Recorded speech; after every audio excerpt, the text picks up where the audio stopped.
नमस्कार दोस्तों, स्वागत है आपका कक्षा 9 सामाजिक विज्ञान के महत्वपूर्ण क्वेश्चन सीरीज में। दोस्तों, आज से हम कक्षा 9 सामाजिक विज्ञान के महत्वपूर्ण प्रश्न पढ़ने जा रहे हैं, जो अगर आपने इतना पढ़ लिया तो इनसे बाहर आपका कुछ भी नहीं जाएगा। देख लीजिए, मैं आपको एक बार लिस्ट बता देता हूँ। मैंने अध्याय बाई अध्याय सभी अध्यायों के पूरे इम्पोर्टेंट क्वेश्चनों को लिया है और इस तरीके से लिया है कि किस अध्याय में कितने नंबर का आना है और कौन से नंबर का क्वेश्चन आ सकता है। तो उसी हिसाब से मैंने सारे क्वेश्चन बताए हैं, सभी अध्यायों के क्वेश्चन हैं। तो चलिए, बिना देर किए हम स्टार्ट करते हैं और आपको लास्ट तक रहना है ताकि आप एक भी क्वेश्चन मिस ना करो। ओके, चलिए। पहला क्वेश्चन है, जैकोबिन क्लब कौन थे, इनका नेता कौन था? तो इसका आंसर देखें। इसका आंसर है आपका जैकोबिन क्लब। ठीक है, जैकोबिन क्लब के सदस्य मुख्यतः समाज के कम समृद्ध हिस्से से आते थे। इनमें छोटे दुकानदार और कारीगर जैसे जूता बनाने वाले, पेस्ट्री बनाने वाले, घड़ी साज, छपाई करने वाले और नौकर व दिहाड़ी मजदूर शामिल थे। उनका नेता मैक्सिमिलियन रोस रोबेस्पियर था। अगला क्वेश्चन है आपका, फ्रांसीसी क्रांति को किन दार्शनिकों ने प्रभावित किया? किन दार्शनिकों ने प्रभावित किया?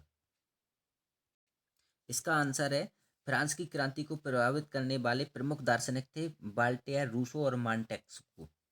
ओके। क्वेश्चन नंबर तीसरा है आपका, जीविका संकट प्राचीन राजतंत्र के दौरान फ्रांस में काफी आम थे, स्पष्ट करें। इसका आंसर है, फ्रांस की आबादी सन 1715 में 2.3 करोड़ थी, जो सन 1789 में बढ़कर 2.8 करोड़ हो गई थी। परिणाम स्वरूप अनाज उत्पादन की तुलना में उसकी मांग काफ़ी तेजी से बढ़ी। अधिकांश लोगों के मुख्य खाद्य पावरोटी की कीमत में तेजी से वृद्धि हुई।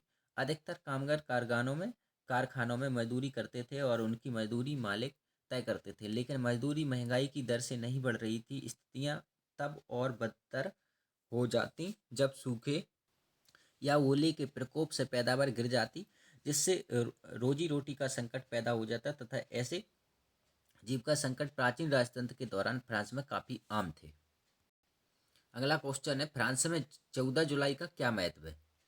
इसका आंसर है, 14 जुलाई 1789 ईस्वी को फ्रांसीसी जनता ने बास्तिल की जेल पर आक्रमण कर दिया। इस जेल को राजा के अत्याचार का प्रतीक समझा जाता था। लगभग 1 घंटे तक भीड़ घेरा डाले खड़ी रही। अंत में क्रांतिकारियों ने जेल के फाटक को तोड़कर राजनीतिक बंदियों को मुक्त करा दिया। इस कारण ही 14 जुलाई को फ्रांस में राष्ट्रीय पर्व के रूप में मनाया जाता है। यानी कि यहाँ 14 जुलाई को राजा की तानाशाही को खत्म कर दिया गया था। ओके। क्वेश्चन नंबर 5 है, फ्रांसीसी समाज में महिलाओं का जीवन कैसा था? इम्पोर्टेंट क्वेश्चन है। देखिए इसको, महिलाएं शुरू से ही फ्रांसीसी समाज में अहम परिवर्तन लाने वाली गतिविधियों में सक्रिय रूप से शामिल थीं। उन्हें उम्मीद थी कि उनकी सहभागिता क्रांतिकारी सरकार को उनका जीवन सुधारने हेतु ठोस कदम उठाने के लिए प्रोत्साहित करेगी। तीसरे स्टेट की अधिकांश महिलाएं जीविका निर्वाह के लिए कार्य करती थीं। वे सिलाई बुनाई, कपड़ों की धुलाई करती थीं, बाजारों में फल फूल सब्जियां बेचती थीं या संपन्न घरों में घरेलू कार्य करती थीं। बहुत सारी महिलाएं वेश्यावृत्ति करती थीं। अधिकांश महिलाओं के पास पढ़ाई लिखाई तथा व्यावसायिक प्रशिक्षण के मौके नहीं थे। केवल कुलीनों की लड़कियां अथवा तीसरे स्टेट की धनी परिवारों की लड़कियां ही कॉन्वेंट में पढ़ जाती थीं। इसके बाद उनकी शादी कर दी जाती थी। कामकाजी महिलाओं को अपने परिवार का पालन पोषण भी करना पड़ता था, जैसे खाना पकाना, पानी लाना, लाइन लगाकर पाव रोटी लाना और बच्चों की देख रेख आदि करना। उनकी मजदूरी पुरुषों की तुलना में कम थी। ओके, बहुत इंपॉर्टेंट क्वेश्चन है, 22 में पूछा भी गया है। अगला क्वेश्चन है, एस्टेट क्या था, शौकुलात का क्या अर्थ है? इसका आंसर है, क्रांति पूर्व फ्रांसीसी समाज में सत्ता और सामाजिक हैसियत को अभिव्यक्त करने वाली श्रेणी को एस्टेट कहा जाता था। और शौकुलात का अर्थ है, जैकोबिनो के एक बड़े वर्ग ने गोदी कामगारों की तरह धारीदार लंबी पैंट पहनने का निर्णय लिया। ऐसा उन्होंने समाज के फैशन परस्त वर्ग, खासतौर के से घुटने तक पहने जाने वाले ब्रीचेस, घुटना पहनने वाले कुलीनों से खुद को अलग करने के लिए किया। इसलिए जैकोबिनो को शौकलात के नाम से जाना गया, जिसका अर्थ होता है बिना घुटने वाले कपड़े। ओके। अब हमारा आता है अध्याय 2। अध्याय 2 के सभी इंपॉर्टेंट क्वेश्चन आपको देते हैं। ठीक है, ड्यूमा पर टिप्पणी लिखिए। पहला क्वेश्चन है, ड्यूमा पर टिप्पणी लिखिए। इसका आंसर है रूसी संसद का विधानमंडल ड्यूमा के नाम से जाना जाता था। 1905 की क्रांति के दौरान जार ने एक निर्वाचित परामर्शदाता संसद या डूमा के गठन की पर अपनी सहमति दी थी। क्वेश्चन नंबर 2 है कार्ल मार्क्स का पूंजीवाद पर क्या विचार था। इसका आंसर है कार्ल मार्क्स का विचार था कि औद्योगिक समाज पूंजीवादी समाज है। फैक्ट्रियों में लगी पूंजी पर पूंजीपतियों का स्वामित्व है और पूंजीपतियों का मुनाफा मजदूरों की मेहनत से पैदा होता है। यानी कि जी मजदूर वर्ग का पक्ष रखते थे कार्ल मार्क्स। ओके। क्वेश्चन तीसरा है खूनी रविवार की घटना क्या थी। इम्पोर्टेंट है, 2023 में भी आया जी। देखिए इसका आंसर 22 जनवरी 1905 ईस्वी में रविवार के दिन फादर गैपोन के नेतृत्व में रूसी क्रांतिकारियों ने एक जुलूस निकाला था। जार के सैनिकों ने जुलूस के प्रदर्शनकारियों पर गोलियां चलाईं जिससे अनेक क्रांतिकारी घायल हुए तथा मारे गए। इस कारण ही यह घटना खूनी रविवार के नाम से प्रसिद्ध है। अगला क्वेश्चन है चौथा, कार्ल मार्क्स कौन था। इसका आंसर है कार्ल मार्क्स वह प्रथम विद्वान था जिसने समाजवाद को एक वैज्ञानिक रूप दिया। कार्ल मार्क्स का विचार था कि औद्योगिक समाज पूंजीवादी समाज है। फैक्ट्रियों में लगी पूंजी पर पूंजीपतियों का स्वामित्व है और पूंजीपतियों का मुनाफा मजदूरों की मेहनत से पैदा होता है। कार्ल मार्क्स का विचार था कि जब तक निजी पूंजीपति इसी तरह मुनाफे का संचय करते जाएंगे तब तक मजदूरों की स्थिति में सुधार नहीं हो सकता। अपनी स्थिति में सुधार लाने के लिए श्रमिकों को पूंजीवाद व निजी संपत्ति पर आधारित शासन को उखाड़ फेंकना होगा। मार्क्स को विश्वास था कि पूंजीपतियों के साथ होने वाले संघर्ष में जीत अंततः श्रमिकों की ही होगी। उनके विचारों ने रूसी बुद्धिजीवियों तथा क्रांतिकारियों को विशेष रूप से प्रभावित किया। नेक्स्ट क्वेश्चन है लेबर पार्टी का गठन कब और कहाँ हुआ था। इसका आंसर है 1905 में ब्रिटेन के समाजवादियों और ट्रेड यूनियन आंदोलनकारियों ने लेबर पार्टी के नाम से अपनी एक अलग पार्टी बना ली थी। ओके, यानी कि कहाँ हुआ था, ब्रिटेन में हुआ था, ध्यान रखना। कब हुआ था, 1905 में हुआ था। क्वेश्चन नंबर 6 है द्वितीय इंटरनेशनल क्या था।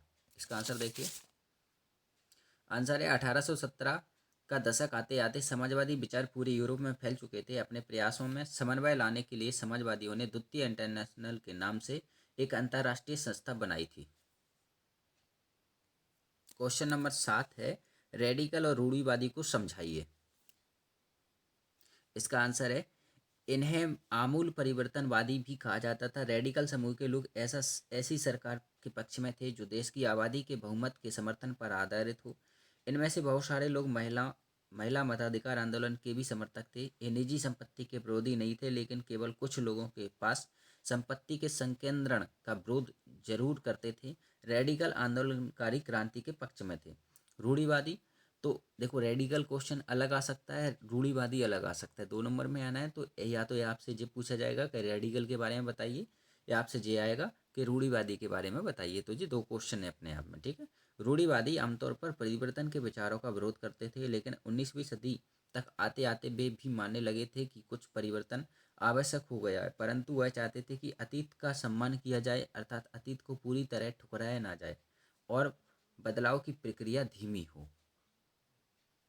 क्वेश्चन नंबर 8 है 1917 में जार का शासन क्यों समाप्त हुआ। इसका आंसर देखिए, फरवरी की क्रांति। देखो जो 23 में भी पूछा गया है, क्वेश्चन इंपॉर्टेंट है, फिर भी आ सकता है। फरवरी की क्रांति 12 मार्च 1917 की मानी जाती है, क्योंकि पुराने रूसी पंचांग के अनुसार उस दिन को तारीख 27 फरवरी थी। फरवरी क्रांति का प्रारंभ निम्नलिखित प्रकार से हुआ। नंबर 1, 7 मार्च 1917 के दिन भूखे प्यासे और शीत से कपकपाते निर्धन श्रमिकों ने पेट्रोग्राद की सड़कों पर जुलूस निकाला। सड़कों के किनारे के होटलों में घुसकर भोजन किया तथा बाहर निकलकर रोटी के नारे लगाते हुए सड़कों पर घूमने लगे। जार के अधिकारियों ने सैनिकों को गोली चलाने की आज्ञा दी, परंतु सैनिकों ने नंगे भूखे मजदूरों पर गोली चलाने से इनकार कर दिया। इस प्रकार क्रांति का सूत्रपात सेना के असहयोग से प्रारंभ हो गया, ठीक है। दूसरा क्या है, दूसरे दिन 8 मार्च 1917 को पेट्रोग्राद में नगर के कारखाने में काम करने वाले लगभग 1 लाख श्रमिकों ने हड़ताल कर दी तथा सड़कों पर नारे लगाते निकले, रोटी दो, युद्ध बंद करो, अत्याचारी शासन का अंत हो। जार द्वारा मार्च में ही ड्यूमा को भंग कर दिया गया और तथा सैनिक मजदूर आंदोलनकारियों से जा मिले। 13 मार्च को रूस की राजधानी पर मजदूरों ने अधिकार कर लिया। 15 मार्च को जार ने अपना सिंहासन त्याग दिया। इस प्रकार रूस से निरंकुश राजतंत्र का अंत हो गया और गणतंत्र की स्थापना की गई या घोषणा की गई। चलिए, ये 2 अध्याय तक के इम्पोर्टेंट क्वेश्चन थे। नेक्स्ट 3 अध्याय से हम अगली वीडियो में कंप्लीट करेंगे। यहाँ तक अगर आपको अच्छा लगा है तो वीडियो को लाइक कीजिए, चैनल को सब्सक्राइब कीजिए और अपने दोस्तों को भी शेयर ज़रूर कीजिए। ओके, धन्यवाद।